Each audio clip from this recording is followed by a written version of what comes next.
Ya, selamat pagi Bapak Ibu yang terkasih.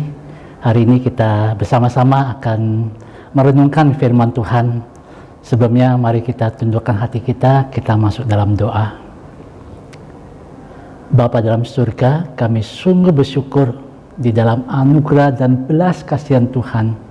Kami boleh kembali menikmati satu persekutuan yang indah dengan Tuhan, satu kesempatan untuk mendengar firman Tuhan, karena firman-Mu lah yang menjadi penuntun untuk hidup kami. Sertai kami semua Tuhan, bukakan hati kami, sehingga Roh Kudus dapat terus bekerja memampukan kami untuk mengerti firman-Mu, dan terlebih dengan anugerah dan kekuatan dari Tuhan, kami dapat menjadi pelaku-pelaku firman-Mu. Sertai setiap kami ya Tuhan, di dalam nama Tuhan Yesus kami berdoa. Amin. Shalom Bapak Ibu sekalian. Hari ini kita akan sama-sama merenungkan satu tema, yaitu bersama Tuhan menghidupi kebenaran. Tema ini saya rasa dan saya pikir memang sangat penting. Apalagi kita memasuki tahun yang baru, di bulan yang baru ini, kiranya kita boleh terus menghidupi firman Tuhan di dalam kehidupan kita. Dan kita harus akui perjalanan hidup kita tahun yang lalu sangat memang tidak mudah. Tapi di sana Bapak Ibu, kita dapat melihat bagaimana kebaikan Tuhan menuntun kita. Baik, saat ini kita sama-sama akan merenungkan firman Tuhan. Saya ajak kita membuka firman Tuhan dari surat Paulus kepada jemaat di Galatia. Galatia 2 ayat 11 sampai 14. Demikianlah firman Tuhan. Paulus bertentangan dengan Petrus. Tetapi waktu Kefas datang ke Antiokhia, aku berterang-terang menentangnya sebab ia salah. Karena sebelum beberapa orang dari kalangan Yakobus datang, ia makan sehidangan dengan saudara-saudara yang tidak bersunat. Tetapi setelah mereka datang, ia mengundurkan diri dan menjauhi mereka karena takut akan saudara-saudara yang bersunat. Ayat 13, dan orang-orang Yahudi yang lain pun turut berlaku munafik dengan dia, sehingga Barnabas sendiri turut terseret oleh kemunafikan mereka. Tetapi waktu kulihat bahwa kelakuan mereka itu tidak sesuai dengan kebenaran Injil, aku berkata kepada Kefas di hadapan mereka semua, jika engkau seorang Yahudi hidup secara kafir dan bukan secara Yahudi, bagaimanakah engkau dapat memaksa saudara-saudara yang tidak bersunat untuk hidup secara Yahudi? Demikianlah firman Tuhan Bapak Ibu yang terkasih. Firman Tuhan ini ada satu konteks, ya, firman yang kita baca ini, perikop yang kita baca ini ada dalam satu konteks di mana umat Tuhan diajak untuk memelihara kemurnian firman Tuhan. Bukan hanya tahu banyak akan firman Tuhan dengan berbagai macam pengajaran, doktrin dan segala macam, tetapi juga bertingkah laku sesuai dengan kebenaran firman Tuhan, ya, menghidupi kebenaran firman Tuhan. Namun bagian yang kita baca tadi, Petrus gagal menghidupi firman Tuhan yang sudah ia dengar dan terima. Dan kalau kita lihat ayat sebelumnya, ya, Galatia 2 ayat 7 sampai 9 sana, saya akan bacakan sedikit buat Bapak sekalian, ya, Galatia 2 ayat 7, tetapi sebaliknya setelah mereka melihat keadaanku, kata Paulus, ya, dan telah percaya pemberitaan Injil untuk orang-orang tak bersunat, sama seperti kepada Petrus untuk orang-orang bersunat. Nah, karena ia yang telah memberikan kekuatan kepada Petrus untuk menjadi rasul bagi orang-orang bersunat, Allah juga telah memberikan kekuatan kepadaku, kata Paulus, untuk orang-orang yang tidak bersunat. Dan ayat ke-9, dan setelah melihat kasih karunia yang dianugerahkan kepadaku, maka Yakobus, Kefas dan Yohanes yang dipandang sebagai soko guru jemaat berjabat tangan, ya, artinya mereka deal, ya, berjabat tangan dengan aku dan dengan Barnabas sebagai tanda persekutuan. Untuk apa? Supaya kami pergi kepada orang-orang yang tidak bersunat dan mereka kepada orang-orang yang bersunat. Jadi Bapak Ibu, ya, ada kesepakatan, ada kesehatian antara Rasul Paulus, Petrus, Yakobus, dan Yohanes dan Barnabas serta pemimpin agama yang ada pada saat itu untuk hidup berdasarkan iman kepada Tuhan Yesus, dan tidak seorang pun dibenarkan karena melakukan perbuatan, tidak juga karena tradisi, ya, adat istiadat orang Yahudi. Semua orang berharga di mata Tuhan, semuanya sama. Nah, namun di sini waktu kita baca Galatia 2 ayat 11, ya, sampai 14, terjadi satu hal yang luar biasa, ya. Jadi saat itu Petrus yang disebut Soko Guru, mereka makan sehidangan dengan teman-teman yang lainnya, ya, di Antioquia. Mereka makan, mereka berdialog, mereka bercakap-cakap dengan sukacita satu meja. Namun ketika Paulus datang, tiba-tiba Petrus minggir dia, tidak duduk satu meja dengan orang-orang yang nggak bersunat, ya, orang-orang non-Yahudi.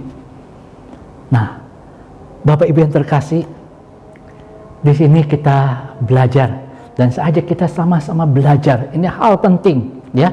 Padahal Petrus ini bukan orang sembarangan. Dia dikatakan sebagai Soko Guru, ya. Kalau sebuah rumah ada tiang utama, nah tiang ini penting menyangga rumah itu supaya tidak roboh.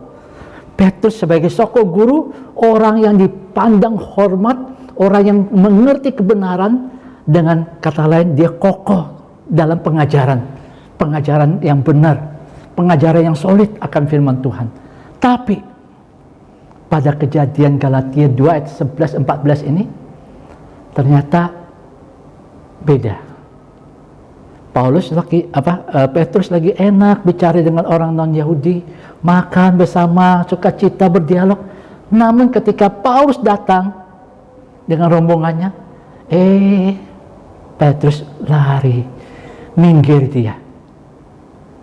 Nah, ya Bapak Ibu yang terkasih, di sini kita belajar satu hal yang penting, ya.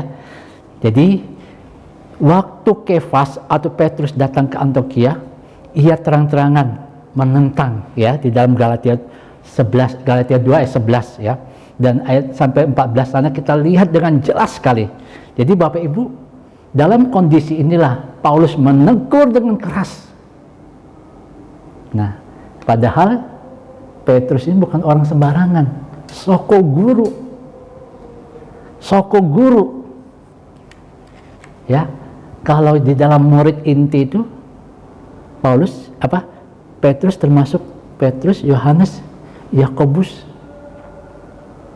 Nah, jadi Petrus ternyata dia takut apa? Takut reputasi dirinya, kewibawaannya, harga dirinya, takut mukanya, ya, karena makan sehidangan dengan orang yang tidak bersunat. Padahal Petrus sudah mengenal kebenaran Tuhan, dan di ayat sebelumnya, di ayat sebelum ayat ke-11, di sana mereka sudah deal bagaimana masing-masing mengambil peran untuk melayani dan tidak ada perbedaan di antara umat Tuhan yang ada, baik Yahudi non-Yahudi. Nah, jadi sini Bapak Ibu, bagaimana kita menghidupi firman Tuhan yang kita baca, kita renungkan, baik pribadi kita setiap hari maupun melalui mimbar khotbah, maupun hari Rabu dalam ibadah doa, mungkin ada doa pagi. Nah, semuanya harusnya memperkaya kita dengan kebenaran firman Tuhan, memperkaya pengertian-pengertian kita, dan bukan hanya sampai di sana, ya, harusnya pengertian itu akan memampukan kita untuk mewujudkan. Nah, saya ajak kita lebih melihat lagi, ya, bagaimana sebetulnya Tuhan sudah mempersiapkan Petrus jauh sebelumnya, ya, supaya Petrus dapat menjadi Soko Guru yang benar-benar kuat. Nah, kalau kita lihat dalam kisah para rasul 10 tentang kasus Cornelius, seorang non-Yahudi, Tuhan sudah siapkan Petrus melalui suatu buah penglihatan, ya, akan makanan yang begitu banyak. Petrus bilang, oh saya nggak makan, ini tidak halal dan segala macam. Tuhan bilang, apa yang sudah saya bilang halal, ya halal. Ternyata Tuhan menyiapkan Petrus untuk bisa menjadi saluran berkat buat Cornelius. Jadi, melalui peristiwa itu Tuhan ingin membimbing Petrus bahwa Tuhan yang hidup itu bukan hanya untuk orang Yahudi, untuk semua orang. Nah, dengan harapan Petrus bukan hanya tahu kebenaran, tapi juga bisa melakukan kebenaran itu, yaitu apa? Membaptis Cornelius, ya, menjadi murid Kristus. Bahkan dalam kisah 15 pun, kisah para rasul 15, ya, waktu terjadi perselisihan di antara umat Tuhan, maka terjadi apa? Terjadi sidang di Yerusalem. Dalam sidang itu pun akhirnya diputuskan, ya, semua sama di mata Tuhan, tidak ada perbedaan, dan kita telah ditebus oleh Tuhan dan kita dibayar lunas. Kita adalah manusia yang bebas melakukan apa saja di dalam Tuhan. Tidak ada lagi yang membelenggu kita. Nah, jadi Paulus sebetulnya sudah diproses oleh Tuhan, sudah disiapkan oleh Tuhan agar Petrus sungguh-sungguh menjadi suku guru yang dapat memimpin umat Tuhan masuk ke dalam kebenaran Tuhan. Nah, sikap Petrus yang takut penilaian orang lain, ya, takut terhadap lebih takut daripada Tuhan. Saya ulangi, Petrus lebih takut bagaimana kata orang. Dia tidak takut kepada apa yang kata Tuhan. Nah, inilah yang menjadi masalah. Masalah bukan hanya Petrus, tapi juga kita hari ini. Bapak Ibu, kita sudah sering mendengar firman Tuhan. Kita sudah sering membaca firman Tuhan. Seberapakah kita menghormati dan lebih takut dalam arti menghormati firman Tuhan dan melakukan firman Tuhan daripada kata orang? Aduh, nanti saya nggak enak loh, kata si ini bagaimana, kata ini bagaimana. Nah, inilah yang menghambat kita untuk apa? Menghidupi firman Tuhan. Dan ini memang tidak baik. Dan menjadi permasalahan adalah sampai hari ini umat Tuhan masih saja lebih, saya katakan, lebih berat dan mengutamakan penilaian orang lain. Timbul pertanyaan, mengapa itu bisa terjadi? Mengapa manusia atau kita lebih memberatkan kata orang daripada kata firman Tuhan? Dan ini salah, ada paling tidak ada beberapa hal, ya, tidak atau jarang membaca firman Tuhan. Ya, ketika orang jarang membaca firman Tuhan, dia tidak mengenal, tidak punya relasi yang intim dengan Tuhan. Maka ketika orang lain ngomong, dia menjadi, ya, bahasa Jerman itu bohwat, sungkan, apa. Padahal Tuhan bilang, enggak, kamu sudah dibebaskan, kamu adalah milik Tuhan, kamu merdeka melakukan apa saja dalam Tuhan. Tapi karena jarang baca firman Tuhan, maka kita nggak bisa mengerti, oh ya, kata orang ini ikut, kata orang ini ikut. Maka akhirnya kita lebih takut kepada kata orang daripada kata firman Tuhan, karena jarang baca firman Tuhan. Yang kedua, mungkin baca, tapi kejar target, tidak memahami firman itu. Nah, bukan tidak memahami, tidak mau memahami, tidak mau.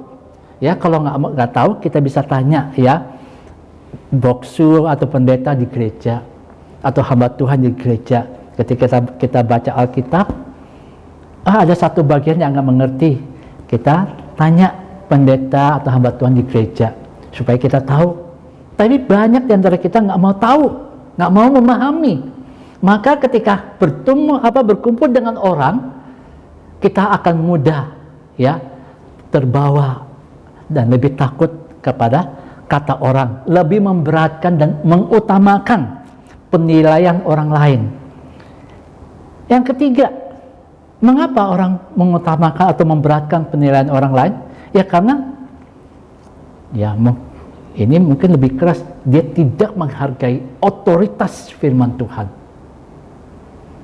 Karena firman Tuhan sama dengan Tuhan sendiri. Ya, kalau kita bisa menghargai Tuhan, maka firman itulah Tuhan sendiri yang berkata. Jadi Bapak Ibu yang terkasih dalam Tuhan, kenapa orang lebih memberatkan, lebih mengutamakan penilaian orang lain daripada firman Tuhan? Karena kita tidak menghargai firman yang kita baca. Dan yang terakhir,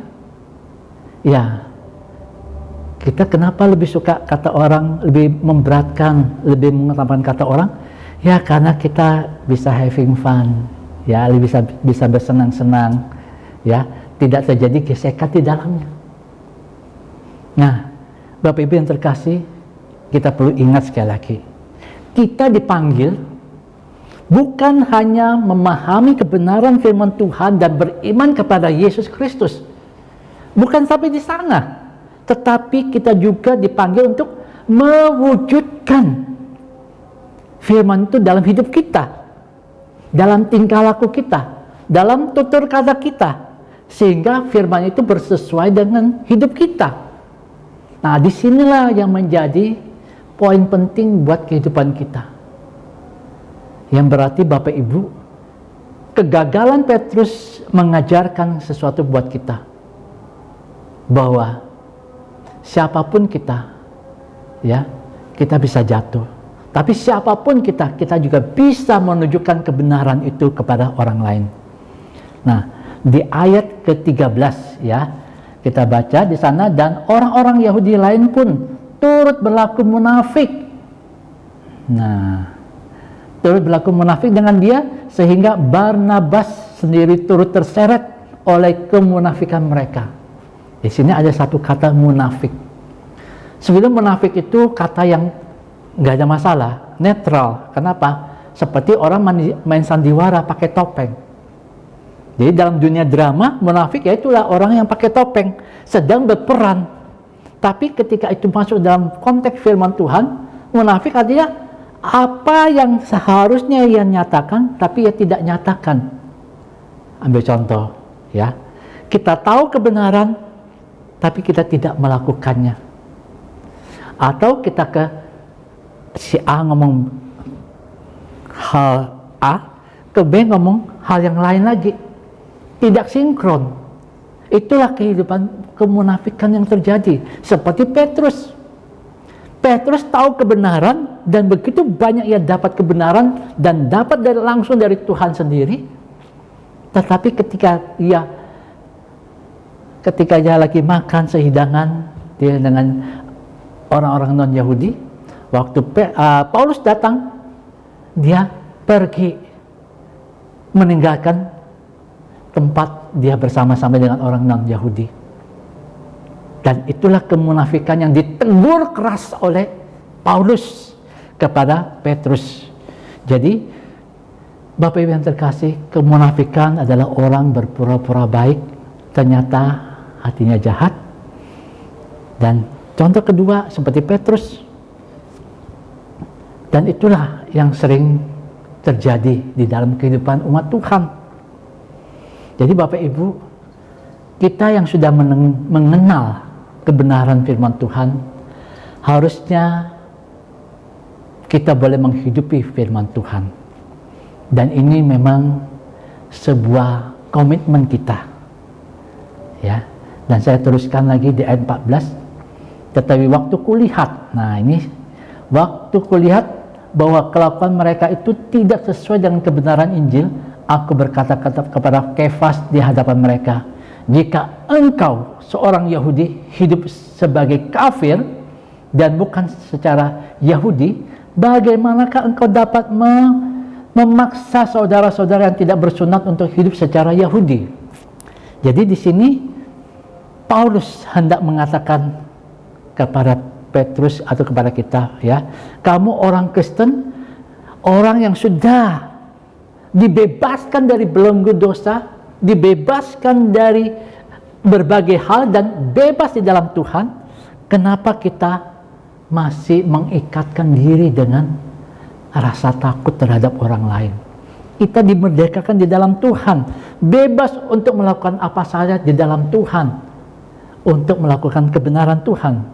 Maka Bapak Ibu yang terkasih, di dalam anugerah Tuhan, kita bukan saja dipanggil untuk belajar dan memahami kebenaran firman Tuhan, tetapi kita juga harus mewujudkan kebenaran firman Tuhan ini di dalam tingkah laku hidup kita. Kita bersama-sama menghidupi kebenaran firman Tuhan dari hari ke hari. Untuk itu Bapak Ibu yang terkasih, waspadalah.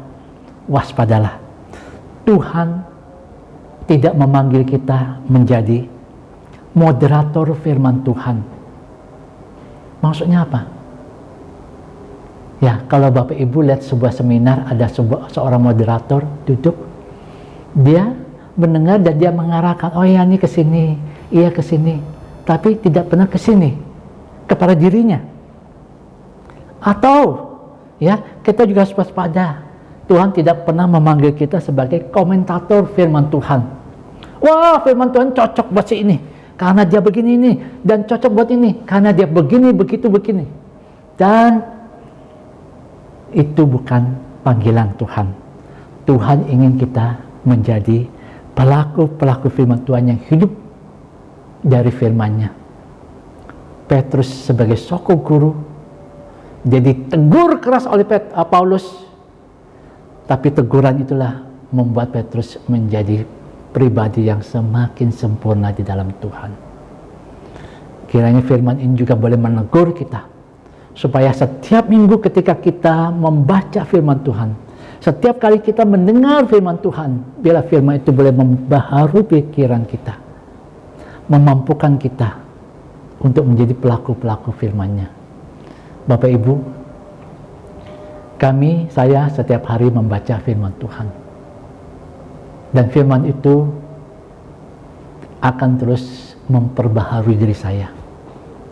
Dan saya terus memohon belas kasihan dan pertolongan Tuhan, kiranya memampukan saya untuk dapat menghidupi firman Tuhan, bukan dengan kata-kata, tapi dengan tindakan-tindakan yang ada dari hari ke hari.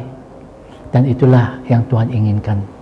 Semakin hari semakin serupa dengan Tuhan, semakin hari semakin intim dengan Tuhan.